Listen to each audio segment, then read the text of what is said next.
Hello guys, I'm the Pro, and today we're going to talk about the images that were of mini Vegito. Is the fusion confirmed in Dragon Ball Daima?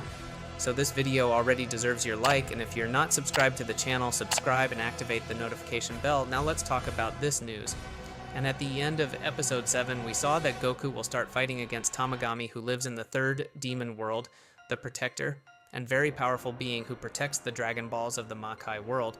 And in the preview of the next episode, we have a glimpse that Goku will initially be able to fight on equal terms against Tagami.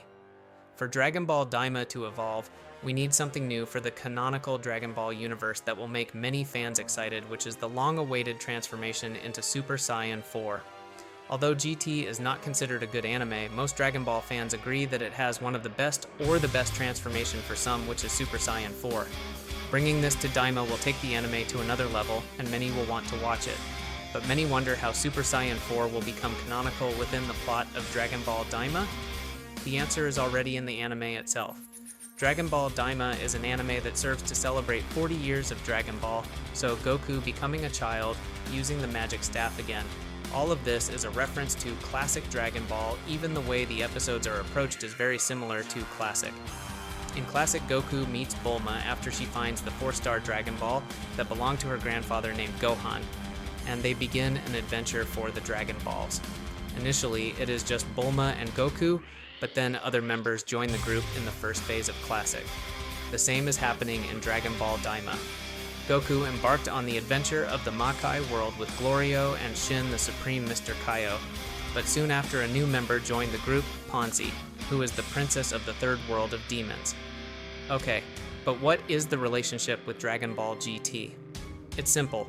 When GT was created, it was also to honor Classic. It just didn't know how to tie it together as well as Daima. And in GT, Goku also enters a ship that initially only had 3 crew members: Trunks, Pan, his granddaughter, and Goku.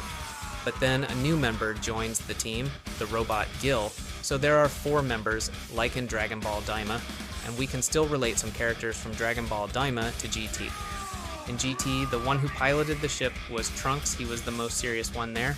And in Daima, the one who pilots it is Glorio, who is more serious than Trunks.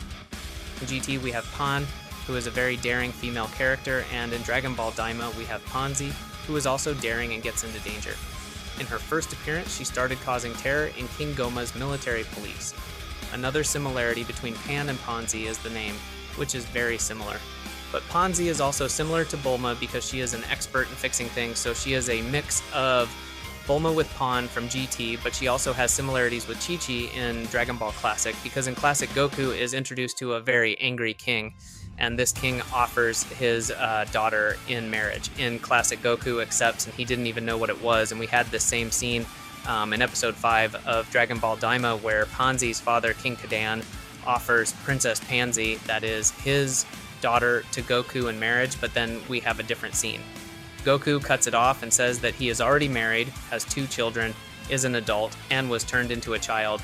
This leaves the king and Pansy amazed. Returning to Daima's connection with GT, in Dragon Ball GT, the first saga we have is Goku arriving on a planet where there is a tyrant king who charges a lot of taxes. And we also have this in Daima, where King Goma is doing the same. Another connection with GT was when Goku transformed for 1 second into SSJ1 in episode 5, and Goku as a child also only transforms into SSJ1 in GT in episode 5. So with all these connections, we can conclude that the chances of bringing Super Saiyan 4 in canon form are high. Another thing that strengthens this argument is that Shin is on the team and will play the role of training Goku and bringing Goku's tail back, just like Dai Kaioshin did in GT. So Goku will transform into Super Saiyan 4, and when will it happen? At the end of episode 7, Goku started fighting Tagami, and in the preview of episode 8, where Goku manages to gain a certain advantage, a scene is shown in which he manages to knock down Tagami with his magic staff. But will Goku be able to defeat this Tagami alone?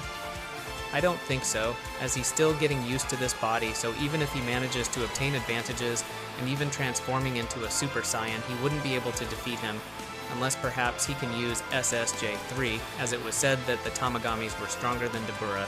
But Goku in the SSJ3 form is stronger, so he has a chance to defeat this Tamagami from the third Makai world. But if the Super Saiyan 3 transformation doesn't happen, The only alternative is to fuse with Vegeta, generating Mini Vegito. For those who don't know, images of Mini Vegito were leaked, and for those who saw episode 7, you know that Vegeta is already in the Makai world, so it's a matter of time before he gets to fight alongside Goku to defeat the Tamagami, and seeing that they can't, so they'll fuse the Potara earrings and thus defeat the first Tamagami.